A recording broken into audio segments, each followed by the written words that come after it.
Dua orang kurir narkoba jenis sabu-sabu dibekuk oleh Brimob Polda Bali di kawasan Lovina Buleleng. Dari tangan kedua tersangka diamankan 3 paket sabu yang siap edar. Nikmatnya barang haram narkoba jenis sabu-sabu ini ternyata merambah ke sejumlah kalangan. KDAA alias Jero Lembang dan Ketut S alias Nyamprut warga Bakti Seraga dan Tukat Munggah Buleleng ini dibekuk di kawasan Lovina Buleleng. Usai mengambil 2 paket sabu-sabu di seorang bandar di Desa Sidatapa, Buleleng.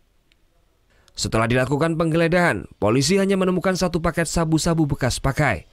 Tetapi setelah diperiksa lebih mendalam, akhirnya polisi berhasil menemukan 2 paket sabu dengan berat masing-masing 0,4 gram serta 0,34 gram.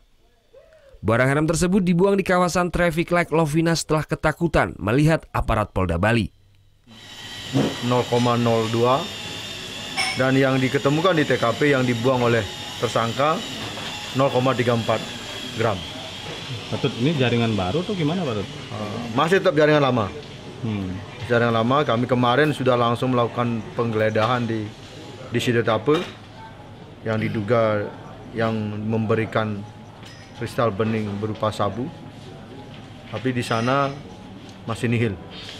Kami juga sudah bawa tersangkanya langsung, di mana transaksinya, di mana mendapatkan barang itu. Menurut pengakuan tersangka KDAA alias Jero Lembang, barang haram tersebut dibelinya sebesar Rp500.000 dari seorang di Sidatapa.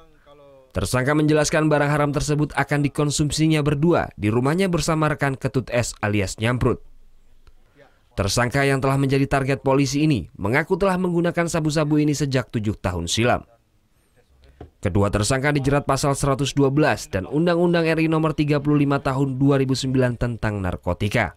Tersangka Jero Lembang dan Nyambut terancam hukuman 12 tahun penjara. Putu Wijana melaporkan untuk NET.